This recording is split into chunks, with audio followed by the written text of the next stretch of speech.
A Boy and His Dog. A film that has become a cult legend.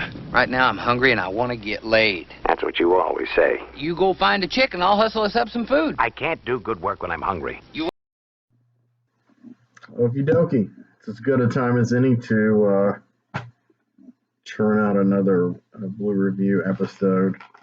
This one is going to be kind of along the lines of my Baba Yaga episode in the sense that it will be an unboxing, unpackaging, and a review all in one. And again, it will be courtesy of a very kind patron. So, I need to thank Sean Lee Levin, permanent channel patron. He has contributed an item to the channel. I've just cut the top of this package open of, and we're going to explore it together. Okay, so let me slit this thing here. All right, get this wrap off here. At least it doesn't have those labels across the top. That'd be crazy. All right, the plastic is gone. So this is, can you see that? A Boy and His Dog. Don Johnson, A Boy and His Dog. It says, a future you'll probably live to see. The year is 2024. We're getting there, baby. This is collector's edition, Blu-ray, and DVD. So there's a DVD in here too. So this is another one of those hustles to get you in to buy the Blu-ray by putting a worthless DVD in here. Sorry, DVD aficionados. You know, it used to be a website. Yeah, so it's got like, yeah. Don Johnson, A Boy and His Dog, an R-rated, rather kinky tale of survival. I think it's an incredible painting, though. So there's Blood, played by Tiger, voiced by Tim McIntire. There's Vic, played by young Don Johnson. Quilla June, played by Susanne Benton. So I'm going to show you some more of the DVD, and I'm also going to read you the back of it, and then we're going to talk about some things about the movie. So this is the DVD. At least it has cool artwork. But here you go. The essential characters, Vic and Blood, are on the beautiful, amazing Blu-ray. I hope it's beautiful and amazing. I trust that it will be. It's a Region A. It's a rated R film. So let's see what's behind here. Well, behind the DVD part, okay, if I can get it out without destroying it. They're like, no, nobody ever watched this, so might as well just keep it cemented. It's the same as the back cover that I'm going to read you. But under the Vic and Blood part, which is even harder to get out, is, oh my God, French poster. This is incredible. It says Claude Briot presents Apocalypse 2024. See, there's Vic and there's Blood. And it says, Ce futur si proche, vous le vivrez peut-être. So, what can you say to that? All right. So, here's the skinny. This was put out by Shout Factory, by the way, several years ago, actually. This is something that I've really wanted for a long time, and Sean indulged myself and the channel and the show with the donation, which is very much appreciated. A doomsday fable that launched the post-apocalyptic genre as we know it. This is 1975. So yeah, there might be real truth to that. That was a quote from Owen Gleiberman of Entertainment Weekly. I was going to say Internment Weekly. World War IV lasted 5 days. The Earth ravaged, survivors struggled to find food, shelter, and companionship in the post-atomic wasteland. This celebrated sci-fi tale follows a young man, Vic, Don Johnson, and his sardonic and telepathic dog, Blood. as they wander in search of food and women. They find the suspiciously eager Quilla June, Susanne Benton, who lures Vic into a surreal city deep beneath the Earth's surface. What's waiting for him there is certainly not what he wanted. Directed by L.Q. Jones and based on the award-winning novella by acclaimed author Harlan Ellison, A Boy and His Dog is a dark and often wickedly funny trip through a post-apocalyptic world where the friendship between a boy and his dog is the only currency that matters. So this is anamorphic widescreen, 235/1, should look very beautiful. Special features, newly restored high-definition transfer. I had the old DVD, which was put out by a kind of a cheap company. I mean, it was like it had a kind of a square see-through. It wasn't like a regular DVD case. I sold it last year. Okay, so In Conversation, Harlan Ellison and L.Q. Jones. That, for some reason they put that in red. Maybe because it is in fact a new feature, like new to this. Though obviously, it was probably recorded quite a while back.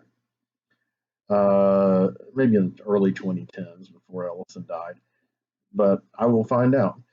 Okay, audio commentary by director L.Q. Jones, director of photography John Arthur Morril, and critic Charles Champlin. I don't know if that's a new commentary or not, but I will say one of the coolest things, other than the movie itself, which is not totally restored, by the way, on that DVD I had. I mean, it looked okay, but it had great audio commentary by L.Q. Jones, very just filled with information and all kinds of great anecdotes. So I've been doing research here, refreshing my memory on A Boy and His Dog. And before I give you my thoughts about A Boy and His Dog, I want to give you some facts. So I'm going to put on the reporter mode here, the journalist mode here. That light is my cell phone. So this is from Wikipedia, which, of course, can be very unreliable, but is usually reliable about things that don't relate to politics.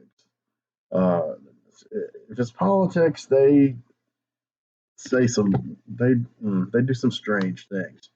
If it's just like straight facts, history, whatever, and even film, it's pretty good. So I'm going to go with this for now. A Boy and His Dog is a 1975 American black comedy science fiction film directed by actor L.Q. Jones. Now, we follow this. We find out, which I just now found this out before I began recording this, Justice Ellis McQueen Jr., known professionally as L.Q. Jones, was an American actor and director. I had no idea that was his real name. And it's spelled Justice, Justus, Ellis, Ellis, and McQueen, like Steve Jr. It says he appeared in Sam Peckinpah's films Ride the High Country, Major Dundee, The Wild Bunch, The Ballad of Cable Hogan, Pat Garrett, and Billy the Kid. Very true. His later roles include Casino. He's great in that. He plays Joe Bob Briggs' uncle. Now, he's a Cancer like myself. No. He wasn't born on July 9th. He died on July 9th, 2022. So, yeah, he's been dead, 3 months? That's really sad. But he was born August 19th, 1927. So, yes, he was 94 when he died. So that means he was 48 when he made this movie. He was 5 years younger than my father. I'm going to go back to the movie proper here. It's got all the minutia credits, which I'm going to put on the description underneath for you guys. I'm going to darken the movie. Ooh, I like that. The film's storyline concerns a teenage boy, Vic, and his telepathic dog, Blood, who work together as a team in order to survive in the dangerous post-apocalyptic wasteland of the southwestern United States. Shout Factory released the film on DVD and Blu-ray in August 2013. So I'm not going to go through the whole plot.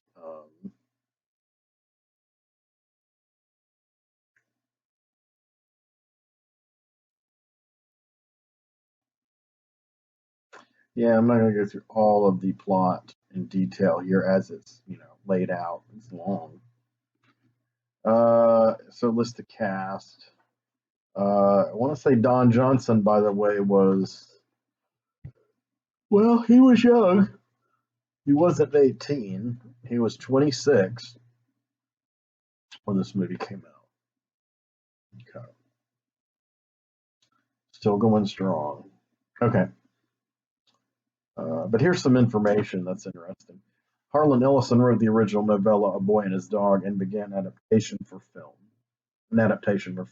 However, after encountering writer's block, actor-director L.Q. Jones came on board to write the script. Jones' own company, LQ/JAF Productions, aka L.Q. Jones and Friends, independently produced the film. Distributors initially were reluctant to finance the production, so Jones raised $400,000 through family and business associates. The film was shot at Pacific Ocean Park in Venice, California, and on location around Barstow, California, and Coyote Dry Lake in the Mojave Desert. In an interview, Harlan Ellison said when he, Blood, calls Vic Al or Albert, he was referring to the Albert Payson Terhune dog stories, whereas a traditional boy and his dog relationship is turned upside down in his movie. Okay, I guess I get that. I guess then, okay, yeah. James Cagney's voice was considered as the voice of Blood, but was dropped because it would have been too recognizable and proved to be a distraction. Eventually, after going through approximately 600 auditions, they settled on Tim McIntire, a veteran voice actor who did most of the music for the film. Ray Manzarek, excuse me, I'm not saying he's. Oh, that's not a major malfunction. Ray Manzarek, formerly of The Doors, was among those credited for the score. He did a lot, I guess, keyboards and synthesizers and stuff. McIntire sang the main theme. Bolivian composer Jaime Mendoza Nava provided the music for the Topeka Underground segment. And then it goes on to reception, and of course quotes Rotten Tomatoes and Metacritics, and they don't really give it a particularly high score. Who cares? And then they quote the big critics, the contemporary reviews, and Roger Ebert gave it 2.5 out of 4. Richard Eater of New York Times, he hated it. Variety called the film a turkey and an amateurish blend of redneck humor, chaotic fight scenes, and dim-witted philosophizing. Gene Siskel gave it 1.5 stars out of 4 and said that it was a dim-witted collection of tired sex gags and anti-American imagery. Ooh. Charles Champlin of the Los Angeles Times, who appears on the audio commentary on the disc, praised the film as an offbeat delight, with performances that have that comfortable naturalness often detectable when an actor is directing other actors. Gary Arnold of the Washington Post panned the film as a shoddy, puerile science fiction parable that mistakes juvenile facetiousness for wit and glorifies a juvenile concept of freedom, which means making it in the wild away from such unmanly encumbrances as civilization and girls. Now that's one character's point of view, Vic. And Vic is portrayed, though Vic is our main protagonist, he is portrayed as the stupidest character in the movie.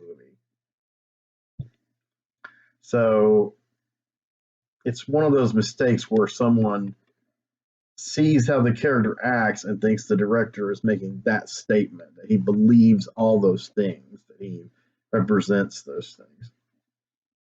That's just totally casting aside the second most important character, Blood, and everything he says with his, what did he call it? The guy called it up here, Siskel, the dim-witted philosophizing. I'm sorry, the Variety guy said that. The film was not commercially successful at release, but has since become a cult film. On the film's DVD audio commentary, which I have praised a few minutes ago, Jones states that Ellison was generally pleased with the film, with the exception of some lines of dialogue. Ellison particularly objected to the film's final line, which did not originate from his original short story, in which Blood said of Quilla June, quote-unquote, Well, I'd say she certainly had marvelous judgment, Albert, if not particularly good taste. Ellison referred to it as quote unquote moronic, hateful, chauvinist last line, which I despise. And you can just see Harlan Ellison in your head just seething with hatred, of all humanity.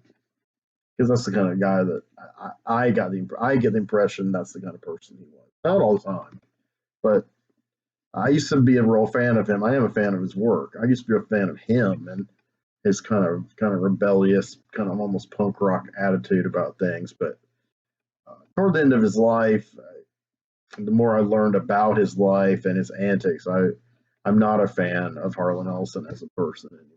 Sorry, I'm just not.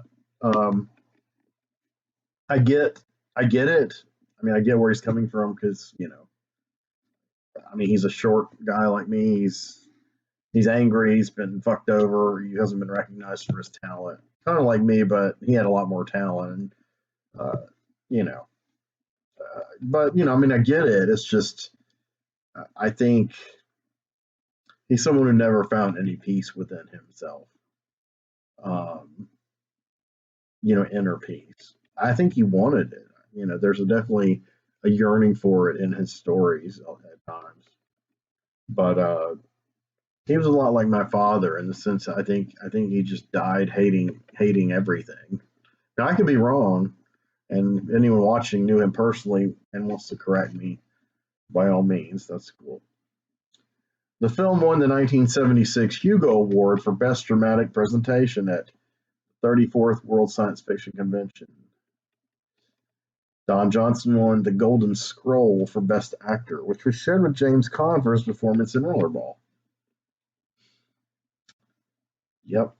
According to L.Q. Jones, George Miller cited the 1975 film adaptation of A Boy and His Dog as an influence on the Mad Max films, particularly The Road Warrior. So that's fascinating if you trace his lineage, because you look at all these post-apocalyptic films of the 80s and onward, and especially the sub-genre of Italian post-apocalyptic films, which I adore. I like them better than the American or British or Australian ones, personally. But usually trace it to a handful of films. Escape from New York was very key. The Warriors, in its way, was very key, though. Warriors is set in the present day, and it's not science fiction. And of course, Mad Max and The Road Warrior.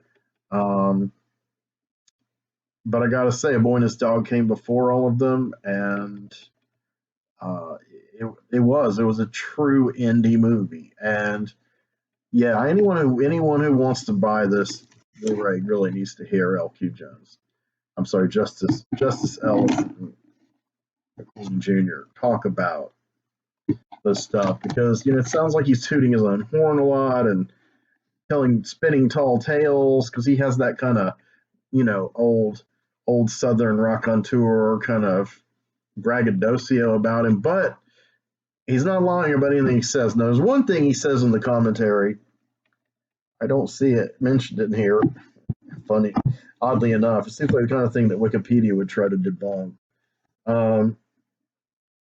He does claim that Tiger, who played Blood, was briefly considered to be put forth for consideration for Best Supporting Actor. Now, I don't know if that includes Tim McIntire's vocal performance as Blood. Like, would they share the award? Or is it just Blood, just the physical acting of Tiger was so incredible? Now, I don't know if L.Q. Jones is pulling our collective leg on that one or not. But it is pretty funny. And I have told several people that I've recounted the tale as fact, not apocryphal, just for the hell of it in the past. But it has not been proven yet. But you never know. I love animal actors. I have a real thing for animal actors. I think they're incredible. So here we go into some real fascinating shit about a sequel. A lot of this I didn't know or remember anyway until I read this several minutes ago. There were rumors regarding a sequel, but it never materialized. On the film's DVD audio commentary, L.Q. Jones states he had started to write a script sequel to the film that would have picked up where the first film ended and featured a female warrior named Spike. And we would have seen this world through the eyes of a female instead of a male. Now, I do kind of remember him saying that.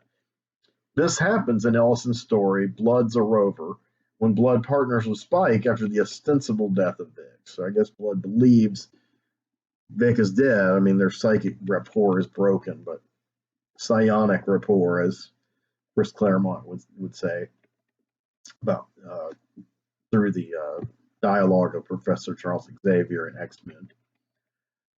Jones and Ellison reportedly collaborated on this short-lived effort, although Ellison said that such quote-unquote collaboration never went beyond a short what-if conversation, and any efforts were solely that of Jones.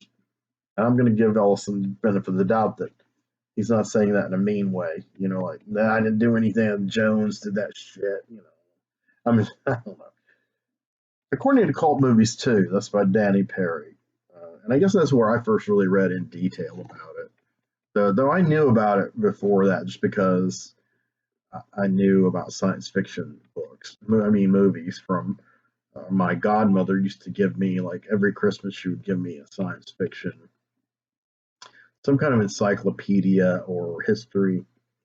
And I'm pretty sure I lost all of them when I left the old house. I lost half of my library for reasons I won't go into now. Partially my fault, partially the fault of people who were cleaning out my house.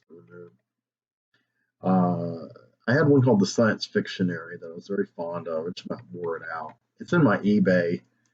It's in my eBay cart. Like maybe one day I'll get it again. And I forgot the name of the other two I had, but that's where I heard of A Boy and His Dog. It's where I first heard of a lot of stuff. It's kind of like the World Encyclopedia of Comics I read as a young child, and that so I heard of a lot of things that later I got into, things that little kids who are into like superheroes don't generally find out about. So, yes, according to Cult Movies 2, Jones had a sequel planned called A Girl and Her Dog. But the plan was scrapped when Tiger, the dog who portrayed Blood, died. Oh no. In a December 2003 interview, Jones claimed that he had been repeatedly approached to make a sequel. Funding was always an issue. Look at the shit that does get money to get funded. In 2018, Ellison's teleplay featuring Spike, the girl in the proposed A Girl and Her Dog film, was finally published. Blood's a Rover, they're listing this as a book. Blood's a Rover by Harlan Ellison, Subterranean Press, 2018, a quote-unquote fix-up novel consisting of these short stories. Egg Sucker, Run Spot Run, two short stories from the 70s and 80s, as well as A Boy and His Dog, the original novella, and an unproduced teleplay from the 1970s, Blood's a Rover. So, like Wikipedia often does, because they're terrible at editing themselves, they basically just repeated what they just said. Like, that whole sentence is like a loop. In 2018, the teleplay was finally published. Blood's a Rover, blah, blah, blah, blah, blah, and an unproduced teleplay from the 1970s, Blood's a Rover, was published in a limited number of hardcovers. Now, I'm probably mistaken, but I thought that book was called The Adventures of Vic and Blood, but I may be confusing it with the graphic novel that Richard Corbin illustrated, which I'd love to have. I think that's called The Adventures of Vic and Blood. I'm a big fan of Vic and Blood, I gotta say. So that's kind of some factoids. So let me talk about the movie a little bit. So I think it's very ingenious. I think they with what little they had, they created a credible post-apocalyptic world. I mean, it's not as detailed and depressing and bleak as, say, Threads, and it's not as elaborate and like over-the-top action like say The Road Warrior.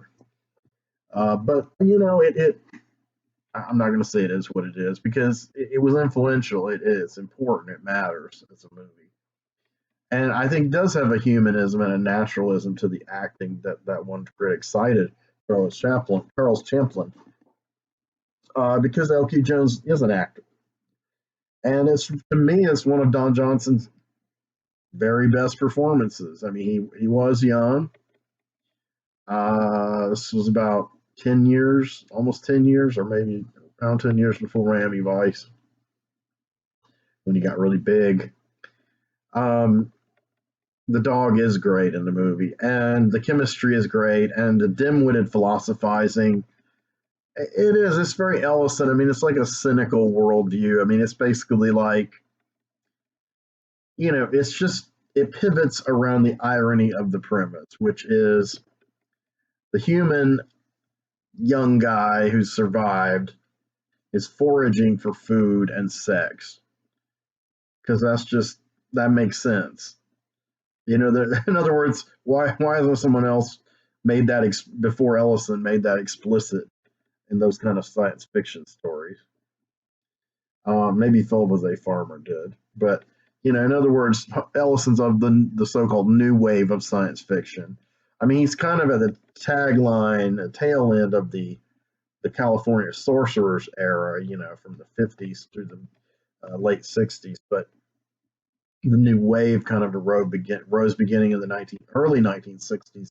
Ellison was kind of a minor guy hanging out with the California sorcerers coming up, whereas he was ascendant in the new wave, which was a loose, but like Norman Spinrad and Philip was a farmer, Michael Moorcock.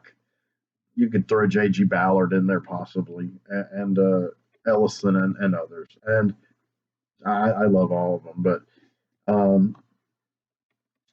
so yeah, I mean, the idea that he's like that's what Vic is, that he's concerned with creature needs, plebeian things.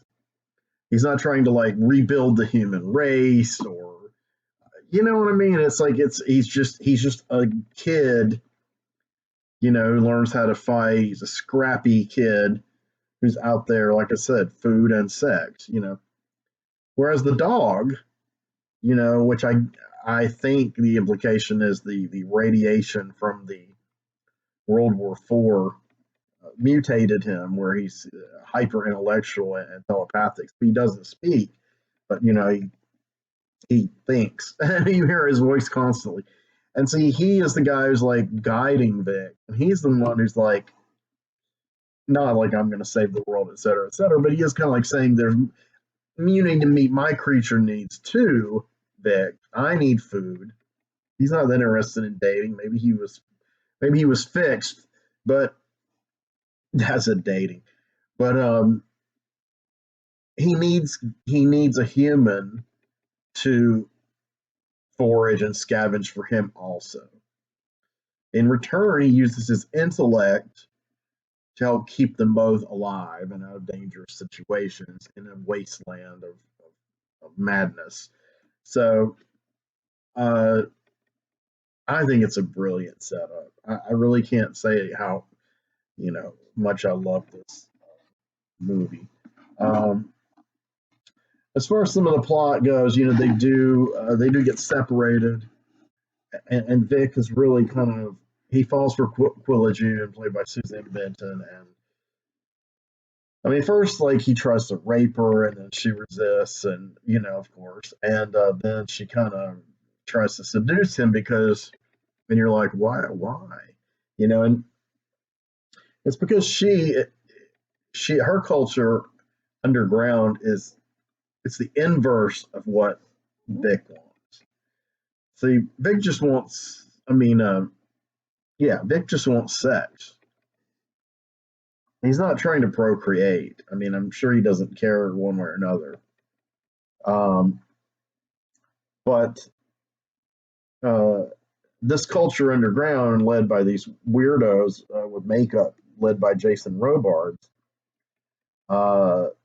it's a very strange kind of recreation of an earlier, bucolic kind of, if that's the right word, American time. That's like parades and picket fences, and it's almost like Denton and shock treatment, but not quite. But that naivety, that willful naivety, but they don't really have a lot of resources to really make it,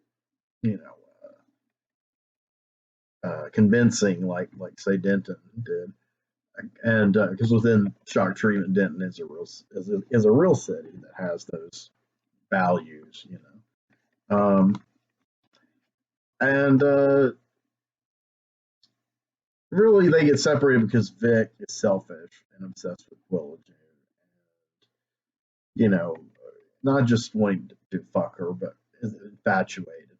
But what he finds out is that, like I said, things are turned upside down. These people underground, they do have we want to repopulate the world. I don't know if they're going to come above ground. I can't remember if Robards' character explains in detail their plans, because it has been a time since I've seen this.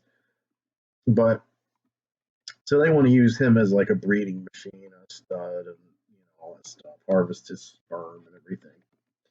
And he's like, "What the hell?" So it's kind of a reverse, like they're going to rape him. So Mel Ellison and Jones, they're playing with these ideas. And turning things upside down. And of course, in the 70s, this stuff was not considered as triggering as it would be now. You could portray these kind of inversions and satirical touches regarding like rape and forced breeding and all this kind of stuff, eugenics.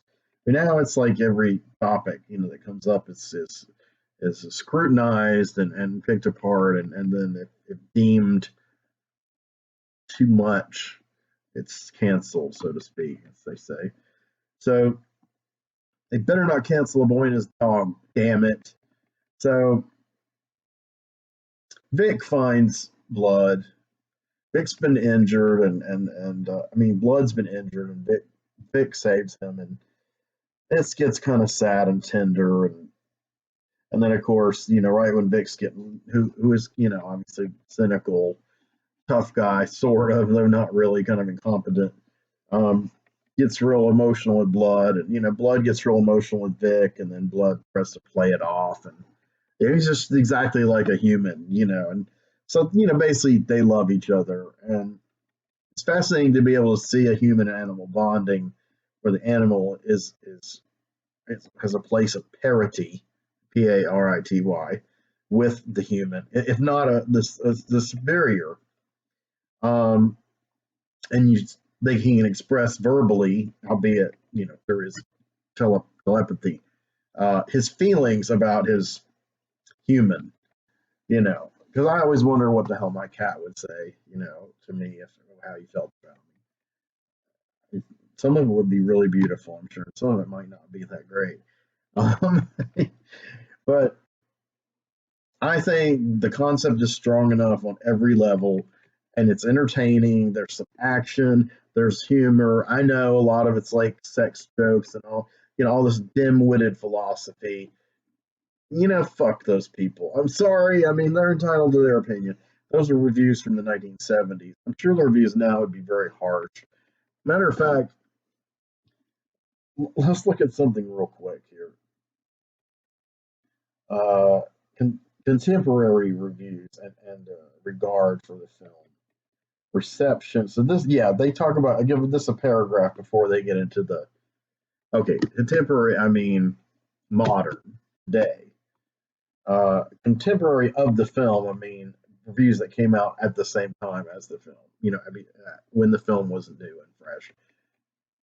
So of course they use as their favorite aggregate Rotten Tomatoes. Now I personally despise Rotten Tomatoes. I don't think most of the critics that they cite really know anything. So they do cite some good critics. And then they kind of like mush them together and come up with these averages, and then everybody uses them as this metric, even if it's a very small amount of critics. The film has a 78% approval rating based on 36 reviews, an average rating of 6.6 out of 10. Is that good or mediocre? What? Here, the site's consensus state, quote unquote. An offbeat, eccentric black comedy, A Boy and His Dog features strong dialogue and an oddball vision of the future. Okay, that's fair enough. On Metacritic, that's another one everyone quotes, the film has a score of 68% based on reviews from 10 critics, indicating quote-unquote generally favorable reviews. I don't know. I'm not going to go and read those individual reviews. I'd probably be too upset. Some of them are probably fan bros. So, anyway, the ending of the movie that Ellison was so enraged by, and he thought was chauvinistic and sexist. I mean, he set that up in motion by having Vic be this kind of character in this kind of situation. And then he even turned it upside down and parodied it by his underground, near rape and fertilization of a new generation.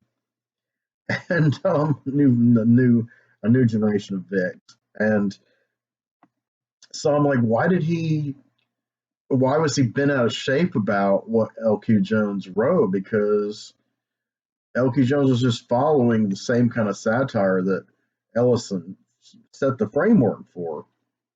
So Ellison's, enraged tirade really doesn't make any sense. I mean, I think probably he just doesn't like it because he didn't write it. I'm not saying he's jealous of it, though he might have been. He could be pretty petty. But merely more like just, I didn't write it, so I don't want getting credit for the last line. I would get that, but this whole rampage, because all Blood is saying is, she didn't have good judgment or whatever. I mean, with trying to manipulate Vic and Blood or whatever. But she did have good taste, Maybe she didn't particularly have good taste. And of course, Wikipedia does not put this in context, and nor does their quote from Ellison. Because at the end, they've got to survive, and Quilla June's karma comes calling, and she dies, and Blood is still recovering from being wounded, and they're kind of out in the middle of nowhere, and with her corpse, and then you flip to the last scene, and they're eating, at a barbecue, and when he says good taste, they start laughing. It's not because it's a female. I mean, they're not trying to say, oh, we conquered that female, fuck her, Actually, they've already gone past that level of the plot. Vic has kind of, at least for now, learned his lesson from that kind of thinking. And in a way, Blood is making fun of the whole of Vic's thinking and what became of it. And in a way, Blood is becoming, maybe more like Vic, more like saying, well, she was a useless female. I get that. I mean, I think that's part of their bonding, but I think Blood is too intelligent to really think that way. But then again, he's not human, so he probably doesn't think human males are worth anything anyway. From his commentary, he really thinks all humans are worthless. But he has a fondness for young Vic and a dependency on Vic and a love for Vic. And so what's really the core of that scene is they're eating her, and that's the irony, and so that her scheme didn't work, but it was Vic's fault. He put it in motion, his stupidity. Her scheme didn't work. Vic kind of for now learned his lesson, and he's sad about his friend being hurt, and so it's kind of like a sacrifice, like, she's dead. Here's my mistake. I'm going to let you have the first bite. And I think he even says something to that effect, like that Vic's going to let Blood have the first bite. And so when he says not particularly good taste, he's kind of saying, Albert, she doesn't really taste that good, but but yeah, we got her. But I don't consider her like this huge misogynistic, I don't know. Anyway. I think it's hilarious. So, okay, I'm going to watch this extremely soon. Maybe not tonight because I have to get up and work another long 9-hour shift like I did today. But I'm so happy that this is going to be in the permanent Blu-ray library. I'm happy to review it. I'd be happy to talk to anyone about it further, and if anyone wants further talking about it in a video, I'll do it. But Apocalypse 2024, Boy and His Dog, Kinky Tale of Survival. I'm down with it, man. Thank you, Sean Lee Levin. You have provided valuable material for the channel, and you have come through as a dear friend. Before I sign out, I want to thank one other person. You know, I've been having these problems all year with possibly losing my house.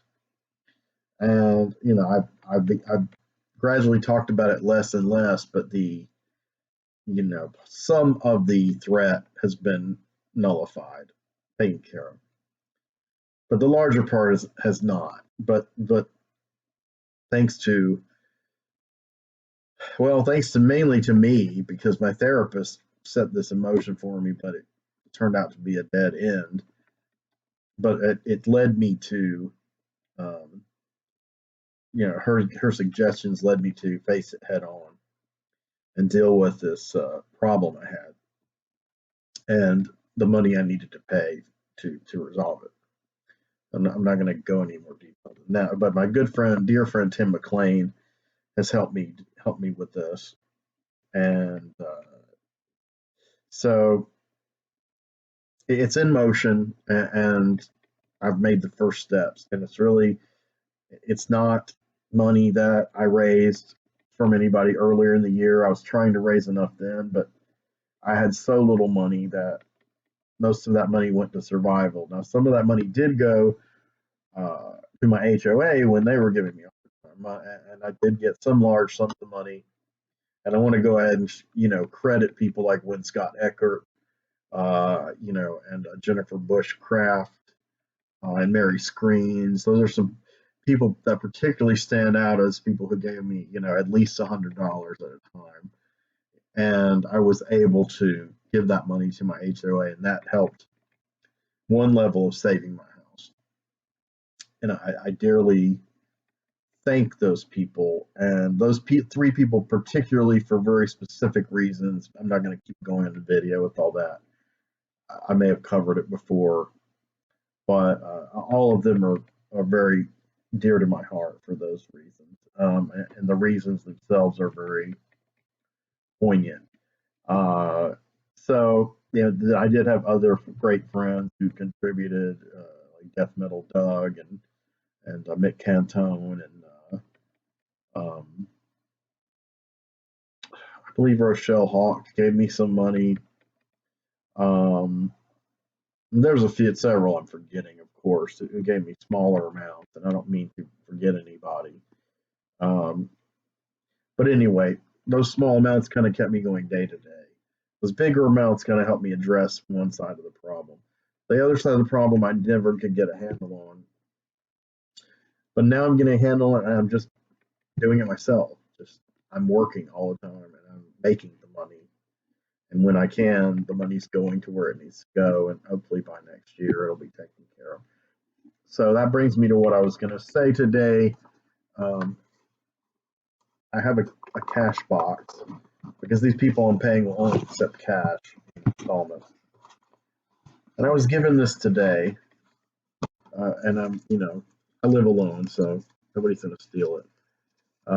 Not like the days when I didn't live alone and some of my pain medicine was stolen mysteriously. So it's $100. So this will go towards that same effort. This was given to me today by a friend named Jing, and I always forget his first name.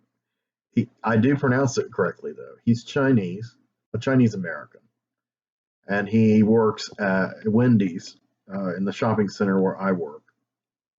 He works all the time. He works like 60 hours a week. and he was looking for me today. I didn't know it. I just saw him, and I was like, "Hey, man!" And a lot of people call him Z because they can't pronounce his name. It's Zheng. It's Zhen. No, or ENG. I forget. But I have characters named Zhang. You know, in other words, I study this stuff. I watch Chinese movies, etc. You guys know this. It's just I can't remember his first name. His name's like Jing, Xiong John or something. You know, in other words, the family name is Jing. That's his first name, but it's really we would put it his last name, and his first name is one short name hyphen another short name altogether. Kind of like Wong Kar Wai, who if Wong Kar Wai was American, his name would be Kar Wai Wong, Kar-Y Wong. In America, though, we put hyphens on the last names of people when they add names.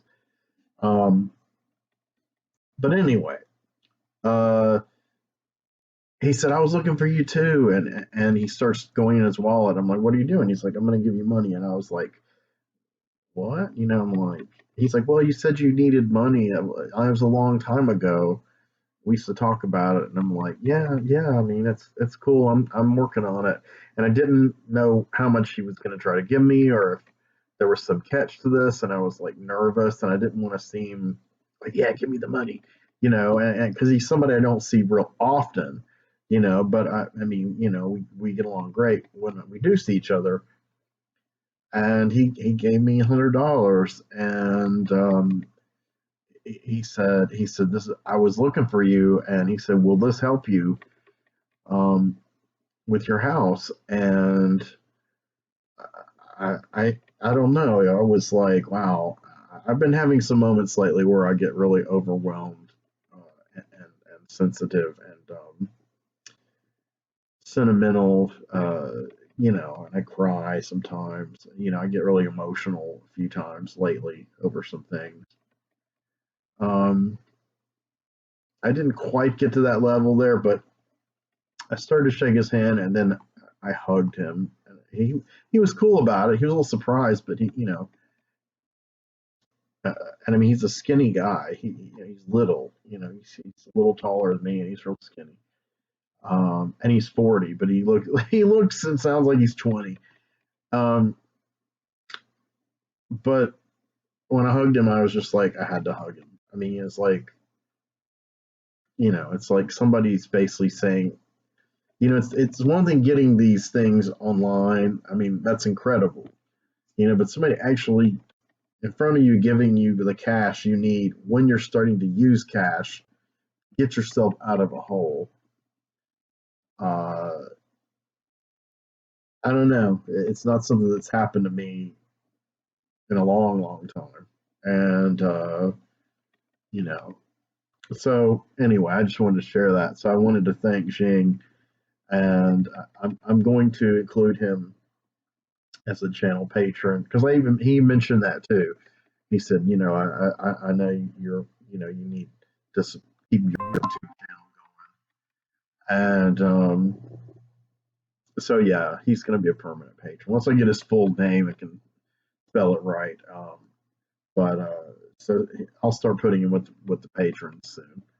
Anyway, I'm going to sign out. This has been over long, but at least not an hour. Thank you for listening. Love you guys. Thank you, Sean. Or as Jeremy Irons said to the waiter in Dead Ringers, thank you, Sean. So, A Boy and His Dog, Apocalypse 2024. 2024. We got 2 more years, man. And we're going to have these telepathic dogs helping us survive.